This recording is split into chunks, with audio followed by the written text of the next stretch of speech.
Olá, meus irmãos. Então vamos agora ao terceiro bloco dessa série de estudos, falando a respeito da pessoa do Filho da Trindade, o Senhor Jesus Cristo. Agora focando um pouquinho nos milagres de Jesus, tá? E eu quero chamar a atenção dos irmãos para um dos aspectos dos milagres do Senhor Jesus. A gente não vai estudar em detalhes os milagres que ele praticou, mas eu queria chamar a tua atenção no que a Bíblia diz para que serviram os milagres de Jesus, como objetivo final dele praticar esses milagres, o que ele buscava em praticando esses milagres. E isso está aqui no texto de João, capítulo 2, versículo 10 e 11, que a gente vai ler, tá bom? E lhe disse: todos costumavam servir primeiro o vinho bom, e quando já beberam muito, servem o vinho inferior. Você, porém, guardou o melhor vinho até agora. Assim, em Caná da Galileia, Jesus deu início a seus sinais. Ele manifestou a sua glória e os seus discípulos creram nele.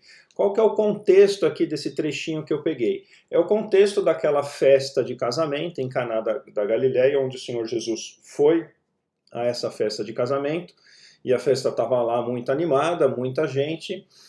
A certa altura da festa, acabou o vinho. E o casal que estava ali celebrando aquela festa, né, por causa do seu casamento, iria passar um grande vexame público. E vão até Jesus, a mãe do Senhor vai até ele e fala: olha, acabou o vinho, faz alguma coisa. E ele até dá uma resposta ali estranha para a mãe dele, estranha para a nossa cultura. Ele fala: o que tenho contigo, mulher? Né? Como que quem quer dizer, olha, quem decide quando eu começo a manifestar o meu poder sou eu. Né?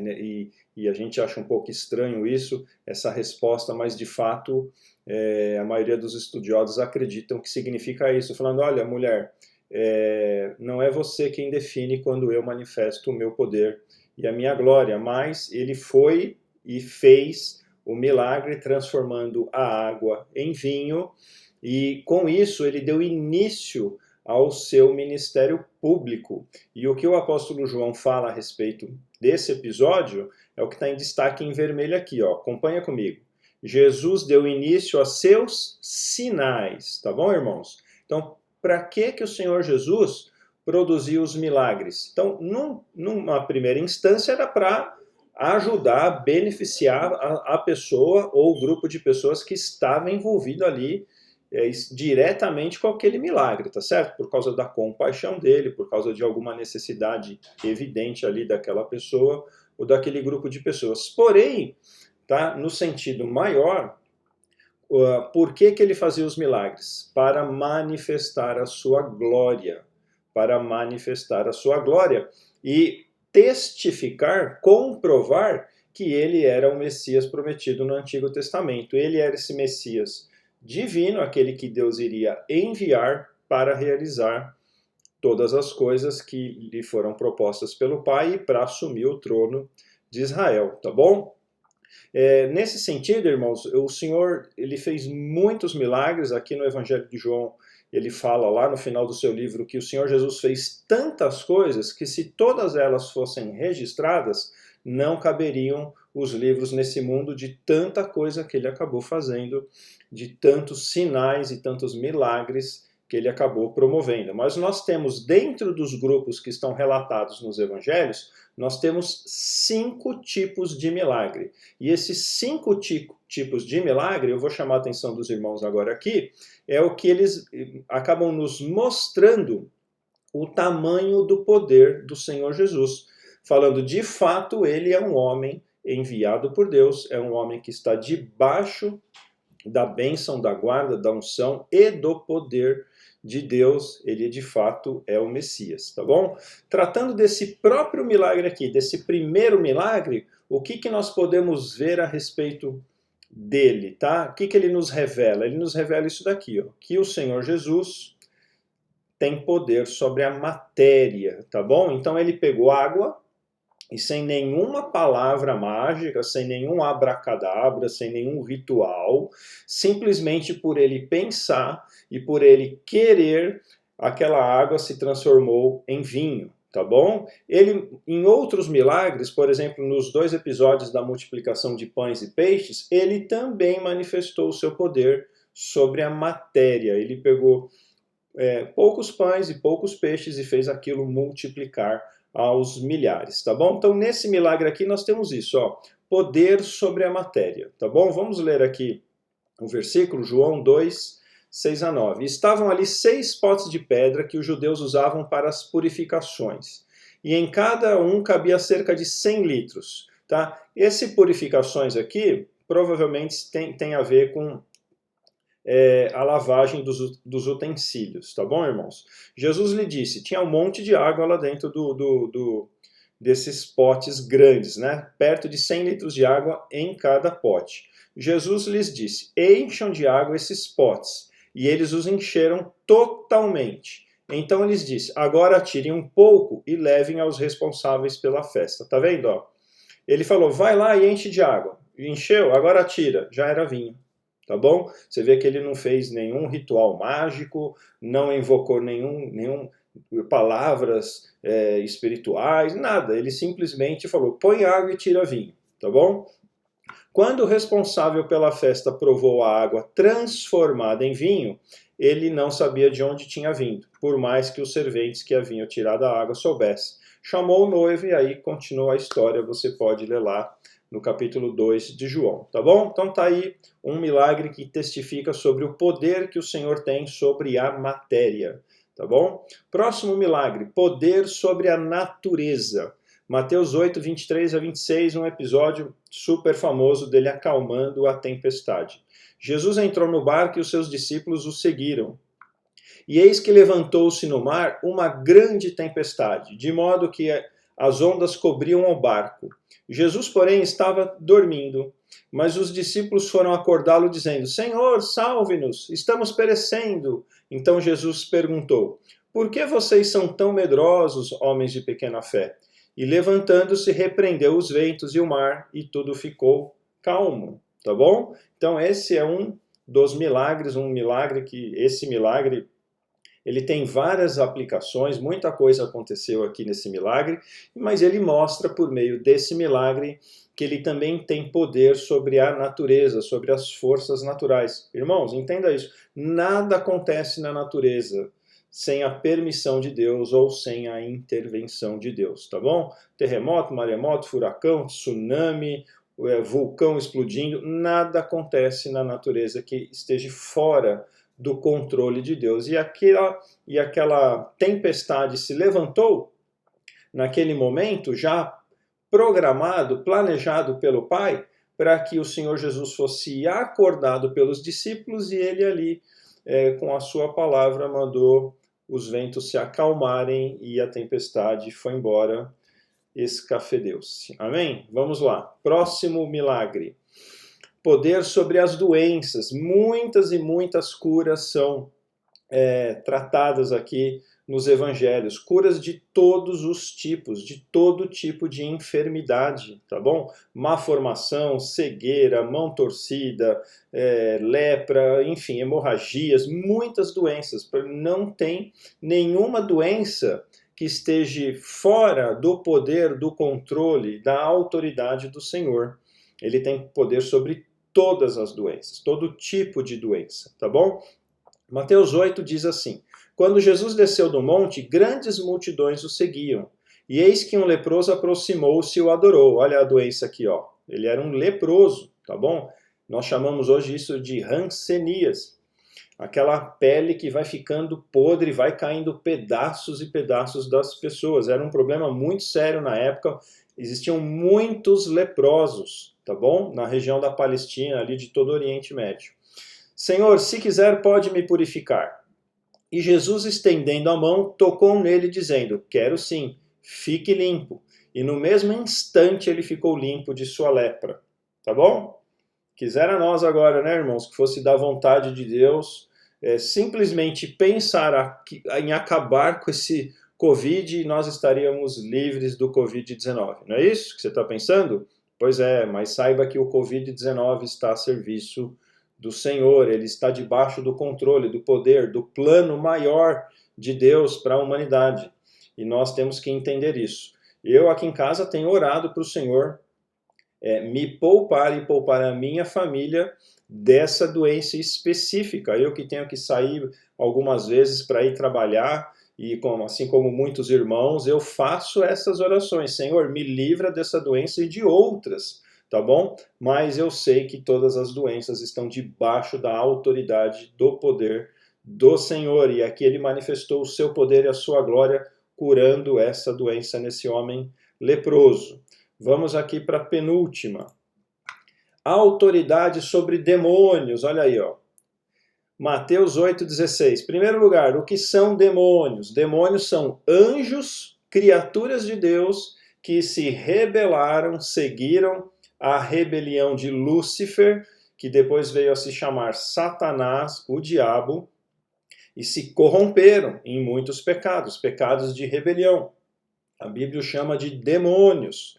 Eles estão na terra e estão atuando sobre a humanidade, tá bom? De diferentes formas, produzindo mal, dores e sofrimentos. O Senhor Jesus tem total autoridade sobre os demônios. Vamos ver aqui, Mateus 8,16. Ao cair da tarde, trouxeram a Jesus muitos endemoniados, muitos. E apenas com a palavra expulsou os espíritos e curou todos os que estavam doentes. Ó, muitas vezes a opressão, a humilhação que os demônios promovem sobre os homens é na forma de doenças, tá bom, irmãos? E o Senhor Jesus simplesmente com a palavra os expulsou e levou eles para outro lugar, dirijam-se para outro lugar e parem de atormentar essas pessoas, tá bom? Mateus 8, 28, 31, tem aquele episódio famoso que ele vai ali num certo campo, num certo lugar, e ele encontra ali dois homens endemoniados, um evangelho fala que é dois, outro evangelho fala que é um, cada um narra de um ponto de vista, e você tem o relato de Mateus aqui. Quando Jesus chegou à outra margem, ele estava lá no mar, aí ele chegou lá nessa terra dos Gesarenos, ou agora eu esqueci o nome, irmão, mas eu acho que é Gesarenos, se eu não me engano. Tá aqui, ó, tá escrito, ó, Gadarenos, tá? 2 endemoniados foram ao seu encontro, saindo dentre os túmulos. Eles eram tão furiosos que ninguém podia passar por aquele caminho. E eis que gritaram, o que você quer conosco, filho de Deus? Percebe? Os demônios já sabiam quem era Jesus. Eles já tinham esse conhecimento, tá bom? Porque eles já tinham contato com o Senhor Jesus nos tempos eternos, tá bom? Em outro plano, antes desse mundo ser criado, Deus já existia no universo e de alguma maneira que a Bíblia não fala, os anjos foram criados em algum momento e existia algum tipo de relacionamento entre Deus e os anjos. Depois em angeologia a gente vai estudar um pouco mais esses detalhes, mas de fato aqueles demônios, como todos eles, já reconhecem o Senhor Jesus e sabem muito bem da autoridade, do poder que ele tem. E eles perguntam, filho de Deus, você veio aqui nos atormentar antes do tempo? Por que eles falam antes do tempo? Porque eles também sabem que vai chegar um tempo na história, um tempo no Cronos, nesse tempo cronológico, que Deus vai aprisioná-los de uma vez por todas no lago que arde com fogo e enxofre, e ali eles vão passar a eternidade em tormentos eternos. Amém? Saiba, irmão, que o inferno não é um lugar onde reina Satanás, mas o inferno é o lugar que Deus preparou para Satanás e os seus anjos. É onde Deus vai castigar Satanás e os seus demônios e também todos os seres humanos que não se arrependerem de serem rebeldes a Deus. Tá bom? E os demônios sabem disso, por isso eles falaram, você veio aqui nos atormentar antes do tempo? Ora, uma grande manada de porcos estava pastando não longe deles. Então os demônios pediram a Jesus com insistência, olha aqui, ó. Eles precisaram da autorização de Jesus para fazer o que aconteceu aqui. Se você vai nos expulsar, mande-nos para a manada de porcos, tá bom? De alguma maneira a Bíblia mostra que os demônios, eles precisam habitar em algum lugar. Se eles não estão habitando em pessoas, eles talvez possam habitar em animais, isso é um pouco estranho, um pouco confuso, a gente vai estudar melhor, e angiologia. Mas aqui são textos, são versículos que nos mostram claramente a autoridade do Senhor Jesus sobre os demônios, tá bom? E por fim, irmão, 2 textos que falam do poder sobre a morte, tá bom? Eu peguei esse primeiro texto aqui, que é a história do chefe da sinagoga com a filha dele, e ela pode, do jeito que ela é escrita, ela pode dar a impressão que isso não foi um milagre, mas depois com o segundo relato de ressurreição aqui, que o Senhor Jesus praticou, a gente vai ver que foi sim um milagre, tá bom? Enquanto Jesus lhe dizia estas coisas, eis que um chefe da sinagoga, aproximando-se, o adorou e disse: minha filha morreu agora mesmo, mas venha impor a mão sobre ela e ela viverá. E Jesus se levantou e o seguiu juntamente com seus discípulos. E aí, no meio do caminho, aconteceu um outro milagre. E eis que uma mulher que durante 12 anos vinha sofrendo de uma hemorragia, veio por trás de Jesus e tocou na borda da capa dele. Porque dizia consigo mesma: se eu apenas tocar na capa dele, ficarei curada. Então Jesus, voltando-se e vendo-a, disse: coragem, filha, a sua fé salvou você. Oh, peraí, ela foi atrás de cura e acabou recebendo salvação? Está aí um dos mistérios da conversão, tá bom? O Espírito Santo tocou naquela mulher e deu a ela a fé salvífica, usando a doença dela para levá-la até Jesus. E ela, de alguma maneira, na mente dela, no coração dela, falou: esse homem é de Deus, ele veio dos céus, ele tem poder para me curar, ele tem poder para me salvar dessa terrível enfermidade que me aflige há muitos anos. E naquele momento em que ela foi até Jesus com essa primeira intenção, o Senhor Jesus falou para ela: a sua fé te salvou, salvou da hemorragia e salvou do tormento eterno, porque certamente ela era uma eleita para ser salva, e Deus a salvou pela sua graça, tá bom? E desde aquele instante a mulher ficou sã, saudável. Tendo Jesus chegado à casa do chefe e vendo os tocadores de flauta e o povo em alvoroço, disse: saiam daqui, porque a menina não está morta, mas dorme. E riam-se dele. Mas quando o povo tinha sido colocado para fora, Jesus entrou, tomou a menina pela mão e ela se levantou. Tá bom? Então esse finalzinho aqui pode parecer, irmãos, que a menina não estava morta, que a menina estava ali numa espécie de coma profundo, em um sono profundo, e acabou dando a impressão para os seus parentes, para os seus familiares, para todas essas pessoas que já estavam ali chorando a morte dela, começando ali um velório fúnebre ali, que ela, na verdade, estava morta, mas não estava. Não é isso que aconteceu. De fato, ela morreu e o Senhor Jesus a ressuscitou. Vamos para o próximo aqui. Está aqui, ó.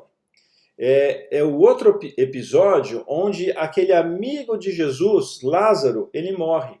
Tá? E o Senhor Jesus, ele está em um certo lugar, e ele está a 3 dias de caminhada até chegar à casa de Lázaro, e ele recebe a notícia de que Lázaro morreu, tá bom? E o texto aqui em João capítulo 11 fala assim para nós nesse trechinho: tendo disso isso, acrescentou: nosso amigo Lázaro adormeceu, mas vou para despertá-los. Opa, será que Lázaro tomou umas e outras e ficou em coma alcoólico? E estava tão embriagado que nada podia acordá-lo? Ou ele estava com uma doença, alguma outra doença que deixou ele em coma por algum tempo? E o Senhor Jesus falou: não, ele está em coma, ele está só dormindo, eu vou lá que eu vou acordar ele?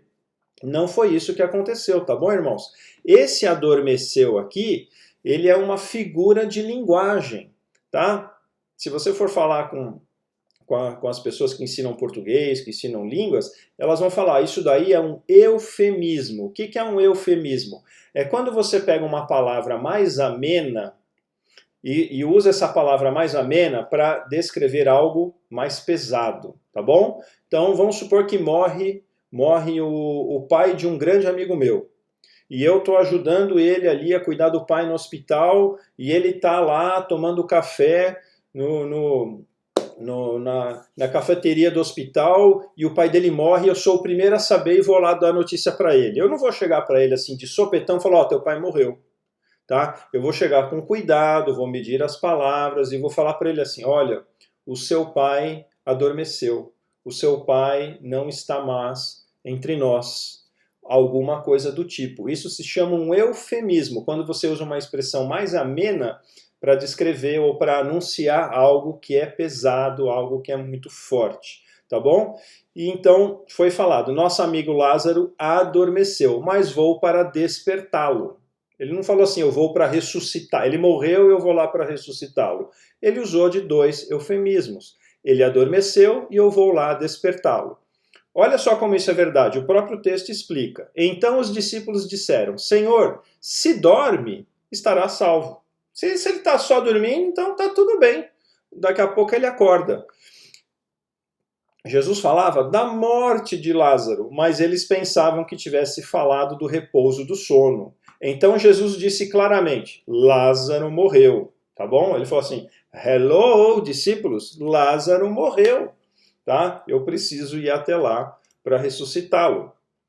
E depois de dizer isso, aí ele vai, tem a caminhada, tal, ele chega lá, e ele até chora, e está todo mundo ali chorando, e Marta e Maria chorando, e aí ele fala assim, e depois de dizer isso, clamou em alta voz, Lázaro, venha para fora. Aquele que tinha morrido, olha aqui, ó, aquele que tinha morrido saiu. Tendo os pés e as mãos amarrados com ataduras, as pessoas já tinham embalsamado ele ali, já tinha coberto ele com faixas e com essências para o corpo não ficar cheirando enquanto começasse a apodrecer. Tá? E ele, tendo esse corpo amarrado com ataduras e o rosto envolto num lenço, ele começou a tirar. Então Jesus lhes ordenou, desamarrem-no e deixem que ele vá. Muitos dos judeus que tinham vindo visitar Maria, vendo o que Jesus havia feito, creram nele. Olha o propósito maior aqui, irmãos. Creram nele, tá bom?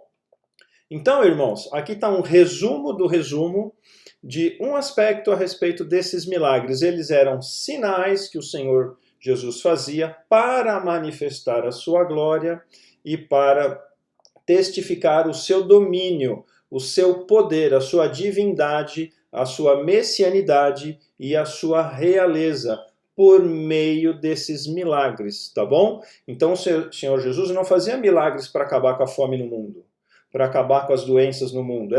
A fome continuou existindo, as doenças continuaram existindo, elas existem até hoje. Essa desigualdade social, a injustiça social, ela continua existindo até hoje, tá bom? Mas como um anúncio do poder do rei que estava ali presente e um vislumbre do que será o reino futuro do Senhor Jesus, onde a matéria será perfeita, toda a natureza será restaurada, tá bom? O juízo de Deus, que está sobre a natureza hoje, que está corrompida pelo pecado, vai ser removido. As doenças desaparecerão. Os demônios serão presos e separados da humanidade salva para toda a eternidade. Não haverá mais morte. Amém, irmãos? Então, tudo que hoje assola, que deixa a vida do ser humano pesada, tá bom? Sofrida, isso vai ser eliminado quando do advento do rei, do Messias, quando o Senhor Jesus voltar e estabelecer o seu reino. E aqueles sinais, por meio desses milagres, eles pré-anunciavam esse reino futuro que virá na sua plenitude. E eles mostravam o poder, eles mostravam a divindade, eles mostravam a messianidade, eles mostravam a realeza do Senhor Jesus, tá bom? Então tá aqui uma explicaçãozinha rápida a respeito dos milagres do Senhor Jesus. A gente está praticamente acabando essa matéria de Cristologia. Se Deus permitir, domingo que vem, nós vamos analisar, fazer um estudo um pouquinho mais denso, um pouquinho mais profundo, que quem quiser participar vai ter que pausar o vídeo várias vezes para fazer várias leituras, porque nós vamos estudar em mais detalhes as duas genealogias do nosso Senhor Jesus. A genealogia do Senhor Jesus em Mateus 1, o ponto de vista de Mateus, o que ele quis enfatizar com o relato dele, e a genealogia do Senhor Jesus relatada por Lucas no capítulo 3 do seu Evangelho, de um outro ponto de vista e aquilo que ele quis enfatizar e como essas duas genealogias se sobrepõem, o que elas nos ensinam. Então é um estudo um pouco mais denso, um pouco mais demorado, precisa ter um conhecimento um pouco mais amplo, principalmente de algumas questões do Antigo Testamento, senão a gente não vai conseguir entender as duas genealogias, e se Deus permitir a gente faz isso e encerra esse bloco de Cristologia. Tá bom, irmãos? Espero que esteja ajudando os irmãos a crescer na fé, no pleno conhecimento de Deus, fortalecendo os irmãos na sua caminhada. Até mais, um abraço.